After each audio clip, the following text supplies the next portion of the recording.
सपने में भी नहीं सोचा था कि हम सक्रिय राजनीति में आकर के राजस्थान की विधानसभा में भी पहुंचेंगे।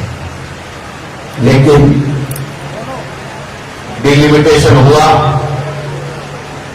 हमें मौका मिला। 2005 में मैं प्रधान पंचायत समिति लक्ष्मणगढ़ बना, 8 में पहली बार कांग्रेस पार्टी ने टिकट दिया और उसके बाद में न मैंने पीछे मुड़ करके देखा, न मेरे लक्ष्मणगढ़ के मतदाताओं ने आशीर्वाद में जनता ने कमी रखी, न कांग्रेस पार्टी ने कोई मुझे पद देने जिम्मेदारी देने में कमी नहीं रखी।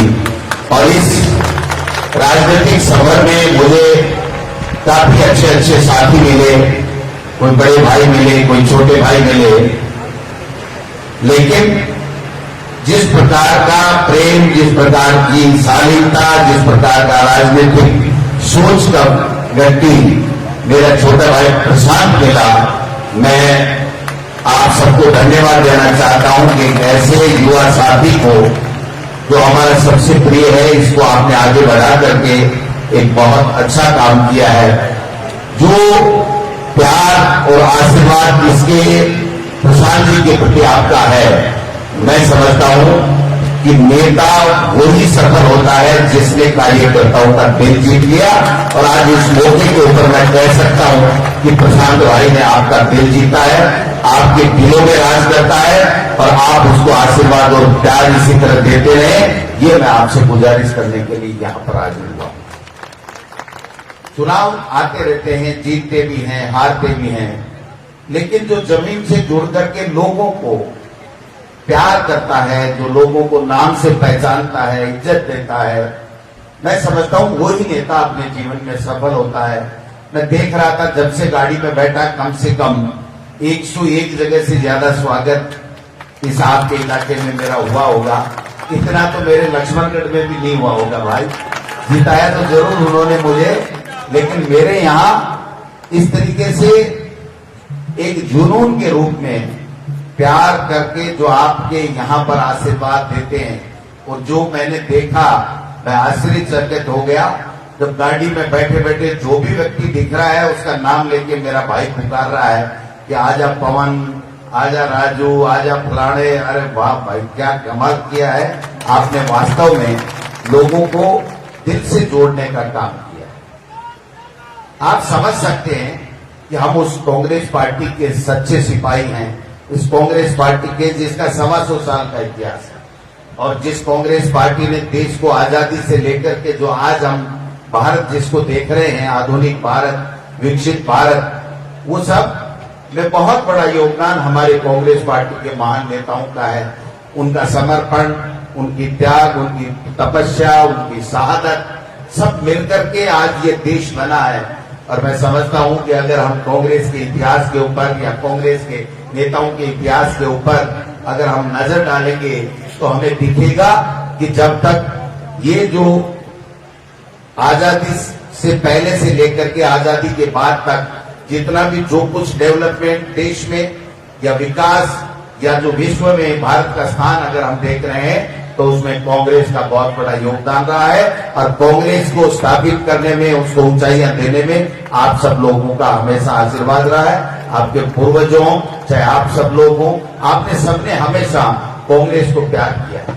इसीलिए हम सब कहते हैं कि कांग्रेस का और हिंदुस्तान का डीएनए एक है, और यही एक कारण है कि कांग्रेस घर घर में अपना स्थान बनाए हुए है। कांग्रेस को लोग दिलों से प्यार करते हैं, कांग्रेस के नेताओं से लोग उम्मीद करते हैं, और वो ये समझते हैं कि यही वही कांग्रेस है जिसने अंग्रेजों से हमको गुलामी से मुक्त कराया और देश के प्रधानमंत्री पंडित जवाहरलाल जी बने। उनके विजन के कारण से आज जो देश आप चाहे विश्वविद्यालय अनुदान आयोग की बात ले लीजिए, चाहे कल कारखाने ले लीजिए, बात ले लीजिए, बिजली की बात ले लीजिए, सड़कों की ले लीजिए, एम्स, आईआईटी, जितने इंस्टीट्यूट जो आज हमारे देश में है, बने हुए हैं, वो जो दुनिया में अपना अहम स्थान रखते हैं, उसमें अगर किसी ने काम करने का काम किया, वो साथ लेकर के आगे बढ़ने का और देश को बढ़ाने का काम किया, तो वो कांग्रेस पार्टी और कांग्रेस पार्टी के महान नेता। मैं पूछना चाहता हूं इस बार भारतीय जनता पार्टी के लोगों से कि आप समझिए कि इन लोगों ये 70 साल का हिसाब मांगते, अरे 70 साल में आप क्या हिसाब मांगोगे। हमने दो हमारे कांग्रेस के नेता, पूर्व प्रधानमंत्री जो शहीद हो गए इस देश की एकता और अखंडता के लिए, चाहे हमारी इंदिरा गांधी जी हो, चाहे हमारे राजीव गांधी जी। आपने अंगुली कटाई हो तो बता दीजिए, क्या आप 70 साल का हिसाब मांगते हो बार बार। आपने कहा था कि कांग्रेस ने 70 साल का हिसाब नहीं दिया, हम 5 साल का हिसाब देंगे, 7 साल तक तो मिला नहीं। और मैं समझता हूं इस 10 साल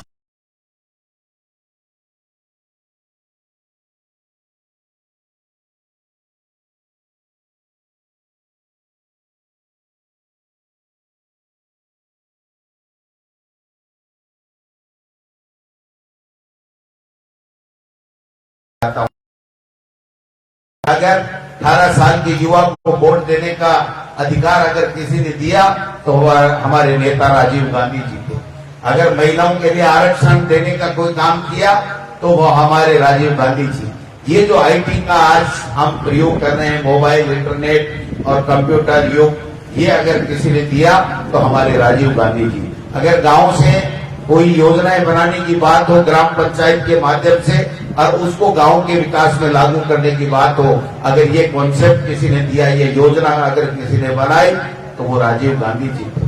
अगर गरीबी हटाओ का नारा दिया तो इंदिरा गांधी जी थी। श्वेत क्रांति की बात की, जय हिंद की बात की, भारत माता की बात की, ये सब कांग्रेस के ही तो नेताओं की देन है। जब आजादी के दीवाने देश को आजाद कराए थे तब भारत माता की जय बोलते थे और भारत माता के लिए अपना प्राण न्यौछावर कर दिया, पीछे मुड़ के नहीं देखा।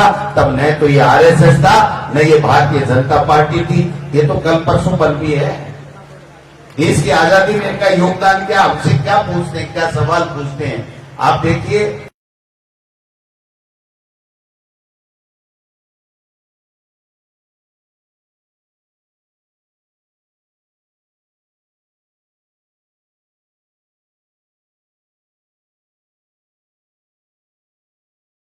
दाता ने किया।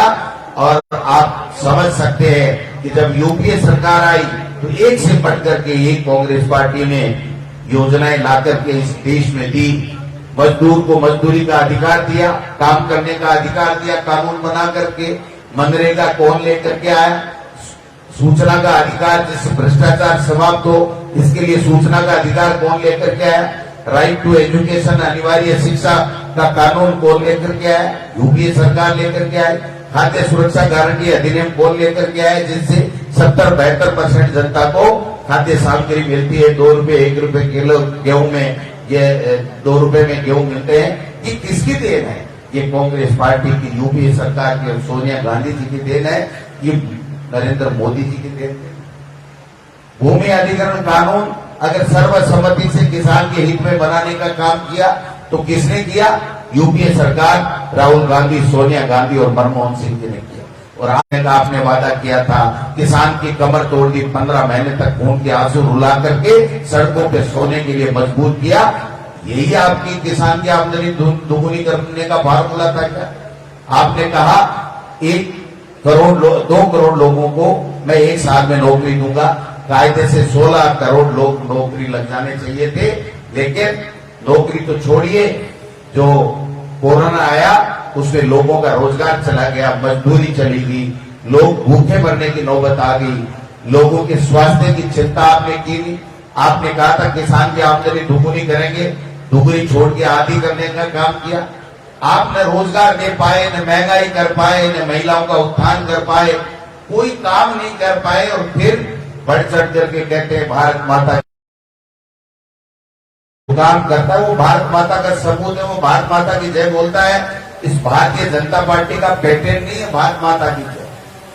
तो ये लोग किस प्रकार से एक माहौल बना करके भाई को भाई से लड़ाने की बात करके अपने राज करते हैं। और जो दुरुपयोग संस्थाओं का इस भारतीय जनता पार्टी की केंद्र की सरकार ने किया है, मैं बताना चाहता हूं, जहां भी इनकम टैक्स, ईडी, सीबीआई, ये तमाम दुरुपयोग कौन कर रहा है, आज भारतीय जनता पार्टी की केंद्र की सरकार कर रही है। जहां भी चुनाव होते हैं ये चले जाते हैं, इनकम टैक्स की रेट बढ़ जाती है, सीबीआई आ जाती है, ईडी आ जाती है, तरह तरह से परेशान किया जाता है।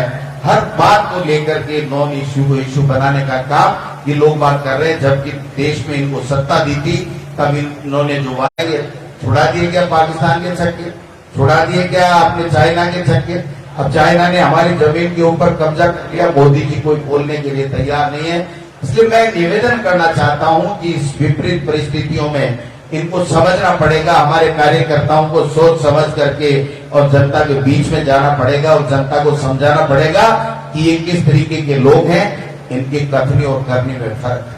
हमारे पास में कांग्रेस का एक लंबा इतिहास है, कुर्बानी का इतिहास है, शहादत का इतिहास है। हमारे पास में प्रशांत जैसे हमारे युवा नेता हैं जो जनता के दिलों में राज करते हैं, आपके लिए काम करते हैं। मेरे पास में 3.25 साल पहले आपके आशीर्वाद से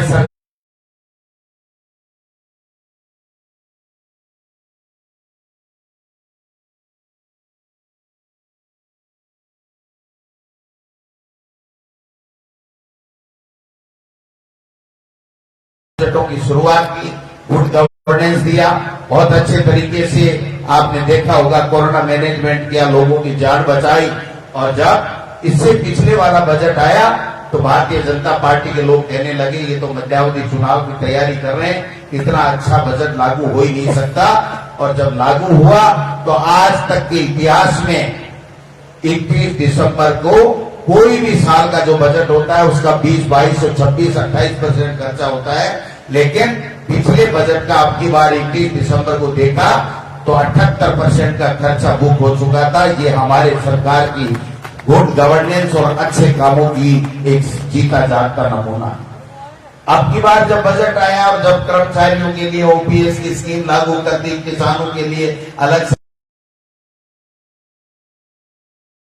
जिस विधायक ने जो मांगा वो बजट में दिया, तो भाजपा के लोगों के जमीन खिसकने लगी। उन्होंने कहा ये बजट बहुत अच्छा है लेकिन लागू नहीं होगा।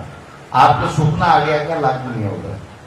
बजट क्यों नहीं लागू होगा जब पिछला कोरोना के बावजूद भी हमने 78% 31 दिसंबर तक खर्चा कर दिया, जो 29 मार्च को खर्चा करना होता है 100% खर्चा करके हम बजट को इम्प्लीमेंट करेंगे। तो आप किस आधार के ऊपर कह सकते हैं कि अब के बार वाला बजट नहीं होगा?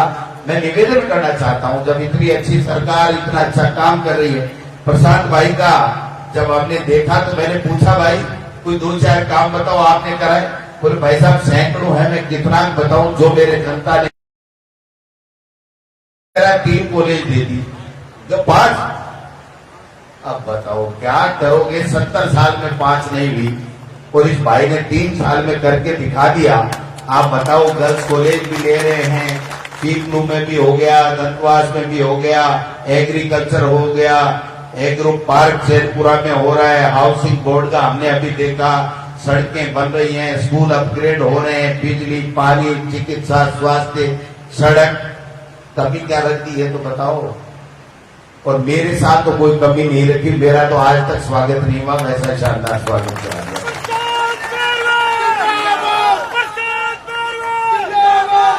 लेकिन आपने थोड़ी सी कमी है, आप लोग ज्यादा है, न कुछ होते हुए भी ये लोग प्रचार करने में माहिर हो जाते हैं और हम सब कुछ करते हुए भी बता नहीं पाते। ये हमारी हमेशा से कमजोरी रही है। मैं समझता हूं आज का जो कार्यक्रम है इसमें हमारा आना तभी सार्थक होगा जब आप सब गांव ढाणी में जाकर के सरकार की जो फ्लैगशिप योजनाएं हैं उसका लाभ गांव ढाणी में बैठे गरीब को मिले, दलित को मिले, पिछड़े को मिले और पूरे बजट की जानकारी हो, पूरी सरकार की योजनाओं की जानकारी हो और उससे वो लाभान्वित हो और हम कंधे से कंधा मिला करके उसका हाथ पकड़ के कहें कि अगर तू बीमार है तो तेरे को मुख्यमंत्री चिरंजीवी योजना का लाभ मिलना चाहिए। अगर किसी के साथ खुदा न करे लेकिन अगर कोई दुर्घटना हो गई, मौत हो गई तो उसको 5 लाख रुपए का मुख्यमंत्री इंग्लिश मीडियम स्कूलें खुली है, उसमें 1-1 लाख रुपए के किसान का, गरीब के परिवार का बच रहा है, जो प्राइवेट स्कूल में सोचता था लेकिन वो पैसे के अभाव में भेज नहीं पाता था। जो प्राइवेट कॉलेजों में अपने बच्चे को पढ़ाता था, 50,000 और 1 लाख रुपए देता था, उसको सरकारी स्कूलों में महात्मा गांधी इंग्लिश मीडियम हो, चाहे दूसरी सरकारी स्कूलें हो, चाहे कॉलेजें हो, उसमें उस बच्चे को पढ़ने का पूरा अधिकार मिले और अपनी एजुकेशन पूरी करके अपने भविष्य का निर्माण करे। ये सुविधा, अगर ये सहायता, ये सुविधा दी है तब कांग्रेस की सरकार मुख्यमंत्री अशोक गहलोत जी के नेतृत्व में मिली है। हम सबको इस बात के लिए आगे बढ़ करके ज्यादा से ज्यादा कैसे लाभ मिले, ये हमको सबको सोचना पड़ेगा।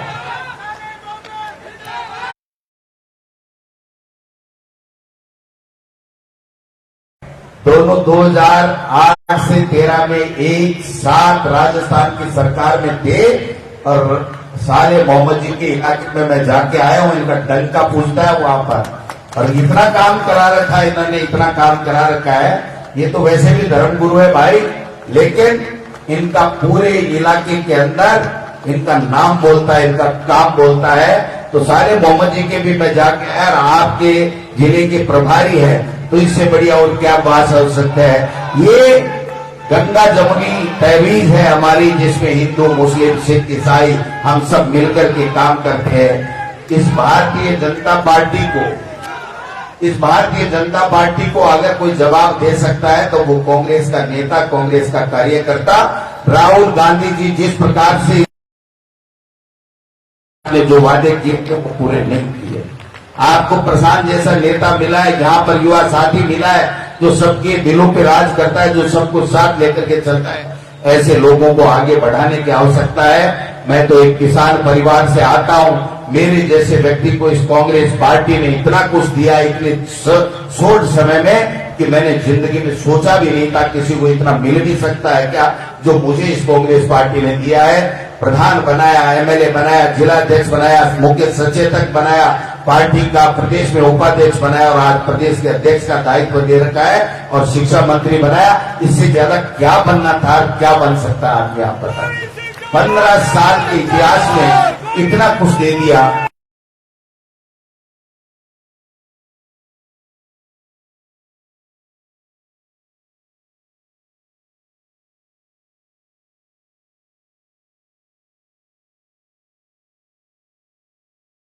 मुखर होना पड़ेगा इस भारतीय जनता पार्टी और आरएसएस के लोग जो झूठा प्रचार करते हैं उनके खिलाफ मुखर होना पड़ेगा।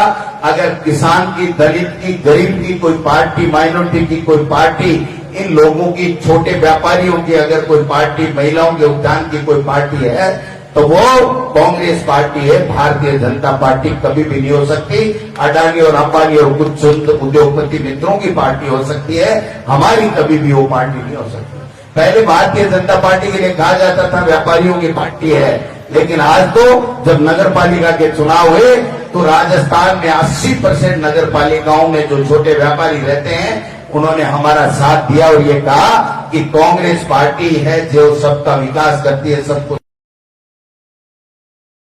आपस के मायने इतना झगड़ा, आके मायने इतना झगड़ा है कि वसुंधरा जी कटारिया साहब से कोई बोला, कटारिया साहब राजेंद्र जी राठौड़ से कोई बोला, राजेंद्र जी राठौड़ साहब सतीश पूनिया जी से कोई बोला, सतीश पूनिया जी चंद्रशेखर जी से कोई बोला, चंद्रशेखर जी अरुण सिंह जी से कोई बोला। 5-6 जो नेता है नाम ले माने, भी अलावा क्यों है कि इनके पूरे के पूरे काम आरएसएस पर्दे के पीछे से जलाता है। वोट लिया हुआ भारतीय जनता पार्टी का व्यक्ति कभी कोई काम नहीं करा सकता, कभी भी ये नहीं कह सकता मैं ये काम कर दूंगा जब तक भारतीय भवन से पर्ची नहीं आती। हमने पिछले 5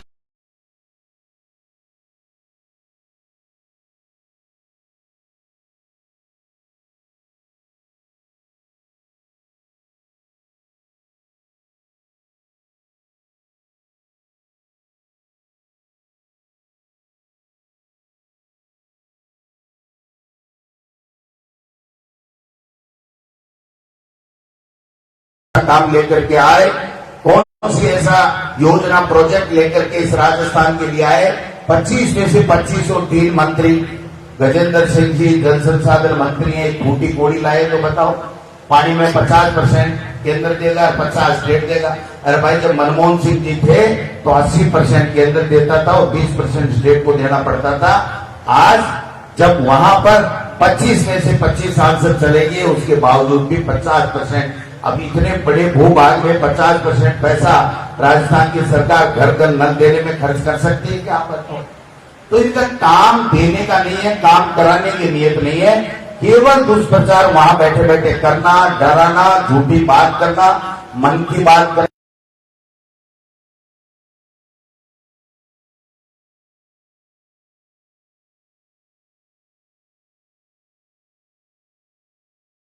आप काम की बात करो, आपको मौका दिया 7 साल से, आप 70 साल का हमसे हिसाब पूछ रहे हो और आप 7 साल का हिसाब नहीं दे पा रहे। समझिए, इस बात को समझनी पड़ेगी। और मैं किसान परिवार से आता हूं, मैं किसान भाइयों, मैं बिल्कुल आपको साफ और स्पष्ट कहना चाहता हूं, अगर किसान का कोई भला कर सकता है तो वो कांग्रेस पार्टी है, भारतीय जनता पार्टी और आरएसएस कभी किसान का भला नहीं करता। आपने देख लिया ना नमूना, 3 काले कानून ला करके 15 महीने तक खून के आंसू रुलाए और आखिरी में जब नहीं पार पड़ी, अन्नदाता नहीं माना, नहीं झुका, नहीं डरा, तो लास्ट में कह दिया मैं तो माफी चाहता हूं। कुछ चल गया काम। आप किसी का मर्डर कर दो और कह तो सोरी कान पकड़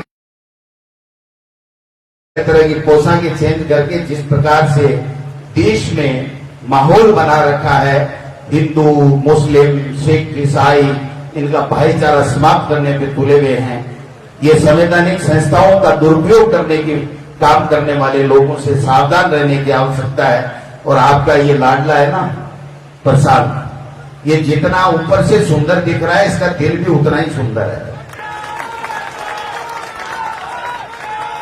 कई तो क्या करते हैं कि बाहर से सुंदर दिखते हैं लेकिन अंदर से थोड़ी गड़बड़ रहती है। इस आदमी को मैंने देखा है, नजदीक से देखा है, संगठन के बतौर भी देखा है, विधानसभा में भी देखा है।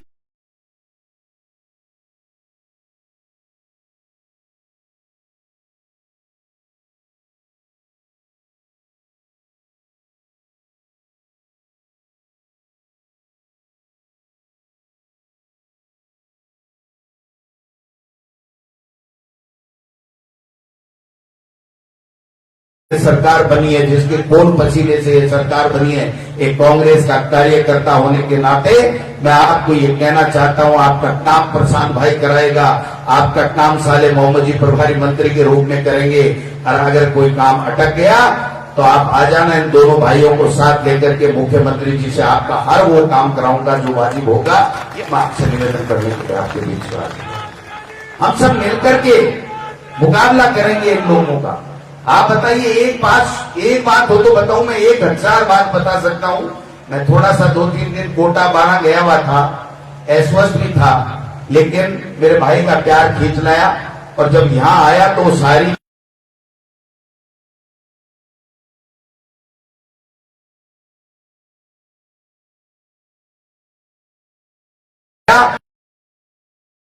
आरएसएस को दिल में वापस घुसा के रहूंगा।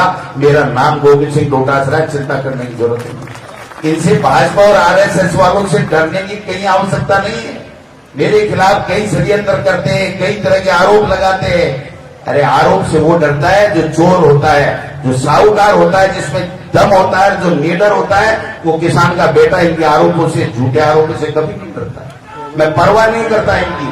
जहां भी जाता हूं इस आरएसएस को ठोक ठोक के पीला कर देता हूं। समझ रहे हो आप? ठोक ठोक के पीला कर देता हूं। ये न उगलते बनता है, इनके न निकलते बनता है। मैं ये कहता हूं कि ये वो लोग हैं जिनकी शाखाओं में ट्रेनिंग दी जाती थे कि छोटा बड़े के प्रणाम करता है, और इनके झूठ बोलने के लिए, ये पटाने के लिए, आपको अपने स्वार्थ के लिए 18 साल के को भी 80 साल का भाई साहब प्रणाम और नीचे और डूब जाते हैं। ये इनकी आप कला जब समझ जाओगे तो सब समझ में आ जाएगा। कोई भी आरएसएस का आदमी कभी चुनाव नहीं लड़ता है और पर्दे के पीछे राजनीति करता है और एक माहौल बनाते हैं। अब आरएसएस उठ खड़ा हुआ है, भाजपा जीतेगी। अरे तो इस आरएसएस में इतना ही दम है तो इसको एक बार फार्म भरा के चुनाव तो लड़ाओ। कोई आरएसएस का आदमी चुनाव लड़ने के लिए तैयार होता है क्या? नहीं भाई साहब, हम तो दूर ही रहते हैं राजनीति से। और अगर मैं ये कहूं तो कोई बुराई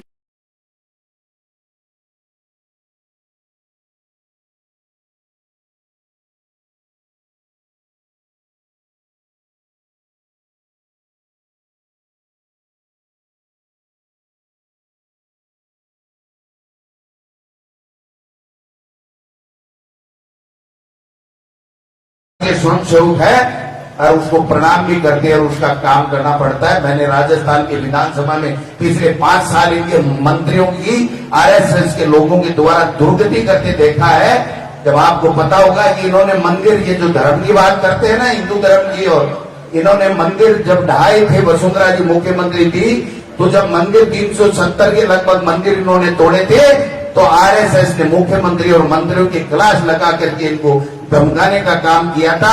वो नोटंकी हम सबको याद है, हम सब जानते हैं इनको। आप बताइए कि मुख्यमंत्री और सरकार, जब राजस्थान की जनता ने भाजपा के कमल के फूल के ऊपर वोट दिए, तो उसके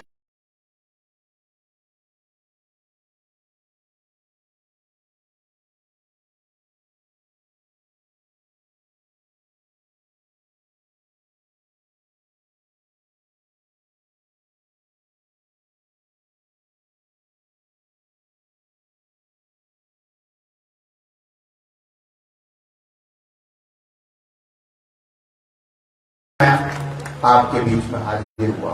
ज्यादा लंबी चौड़ी बात नहीं करनी, अभी आपका कार्यक्रम चलेगा। सदस्यता अभियान में, सदस्यता अभियान चल रहा है, जोरों शोरों से चल रहा है, लेकिन मेरे भाई प्रशांत ने ये कह दिया कि मैं तो आज से शुरू कर रहा हूं।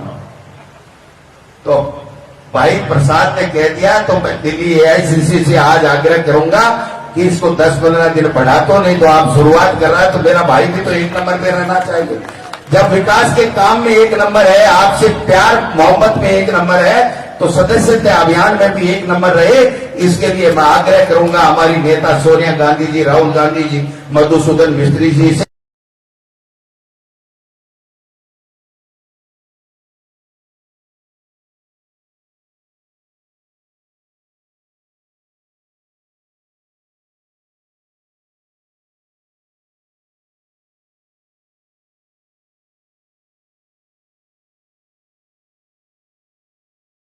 पे खड़े थे, स्वागत कर रहे थे, आपका जोश देख करके, और इस विधानसभा की चिंता तो हमारे मन से as a Pradesh Congress Committee के अध्यक्ष के तौर पे यहां से दूर हो गई, क्योंकि यहां तो कांग्रेस के प्रति वो प्यार है, कांग्रेस के प्रति वो सम्मान है, कांग्रेस के प्रति वो जीने और मरने का आप लोगों में जज्बा है। मैं इस जज्बे को सलूट करता हूं। दोबारा कभी मौका मिला तो आएंगे, उस आरएसएस की भक्तियां उगेड़ने का काम करेंगे। मैं आप सब लोगों को दिल की गहराइयों से धन्यवाद देना चाहता हूं। ये जो नेता है ना, नेता ये मुस्कुराता रहता है, इसकी मुस्कुराहट कम नहीं होनी चाहिए। हाथ खड़े करके बताओ इसकी मुस्कुराहट कम।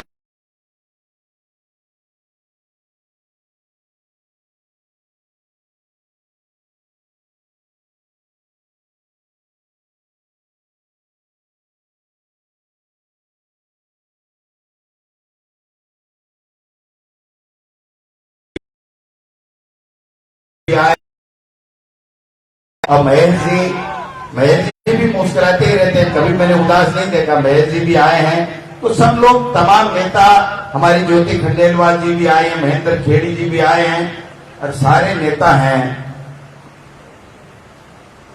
हमारे प्रिय है वो क्यों होशियार है प्रशांत जी, वो के आप आज से जो महंगाई मुक्त भारत अभियान चला रहे हैं, के बारे में भी 2 मिनट बोल दो।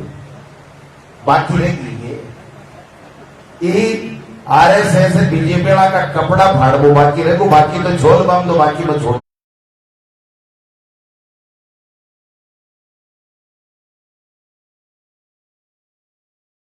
आज से हम लोग कर रहे हैं कि इनके खिलाफ धरना प्रदर्शन और विरोध प्रदर्शन करेंगे, जुलूस निकालेंगे, और 2 से लेकर के 4 तक जिला कांग्रेस कमेटी के अंदर हम लोग अलग अलग जिलों के अंदर सारे नेता लोग जाएंगे। महंगाई मुक्त भारत अभियान के तहत करेंगे, और 7 तारीख को प्रदेश कांग्रेस कमेटी के तत्वाधान में जयपुर में हम एक बड़ा जुलूस और प्रदर्शन करने जा रहे हैं, जिससे इनके कान पे जूं तो कम से कम रहेंगे। इन्होंने तो कान में रुई डाल रखी है, कोई सुनने की बात नहीं है। और पहले ये कहते थे ना मोदी जी, जब चुनाव कनिष्ठ तो जरूर है, लेकिन मैं मजा बहुत आ रहा है, तो आ लोगों ने स्वाद आएगो कि यार कांग्रेस वाला बोलने को नहीं, એટલે આપણી મનમરજી આવે जी आप चला लिया। अब आप मनमर्जी ऐसा पत्रकार महोदय चलवाड़ी नहीं है। गोविंद सिंह डोटासरा 33 जिलों में जाएगा, न आरएसएस की परवाह करता है, न भाजपा की परवाह करता है। और ईडी, सीबीआई, टीडी, पीटीसी जो कुछ इनको भेजना हो मेरे यहाँ भेज देना, कोई चिंता वाली बात नहीं है। बैठा के चाय पानी पिलाऊंगा, वापिस चले जाएंगे।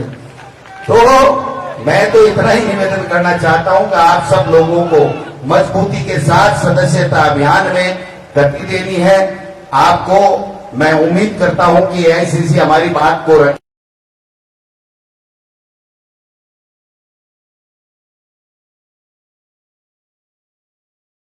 इस भाई में जान है, इस भाई में जान है और जज्बा है आपके लिए मर मिटने का, आपकी सेवा करने का। इनके पिताजी ने भी हमारे प्रदेश में आप सब लोगों की हमेशा सेवा की है। तो ऐसे लोगों को आप लोग ताकत दीजिए।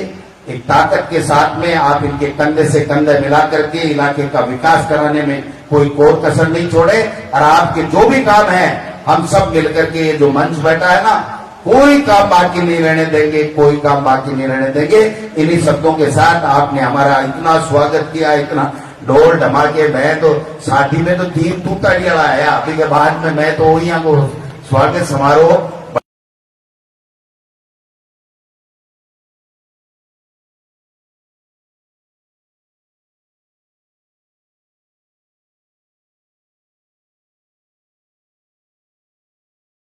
करो, नहीं 3 करो 4 तो बता आपको, समझ गए बात।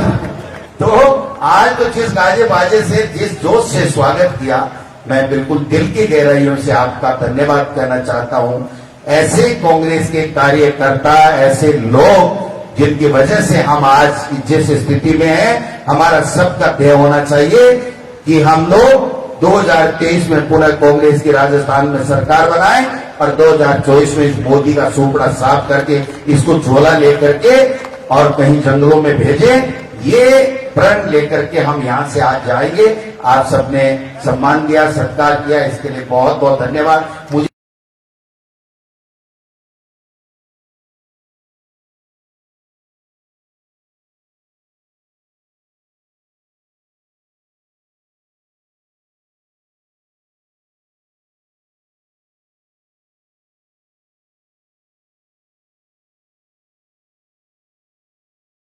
लेकिन ठाकुर प्यार सने और जज्बों और ऊर्जा देख, और मैं थोड़ा ज्यादा बोल गई के लिए माफी चाहूं। आपने बहुत बहुत धन्यवाद।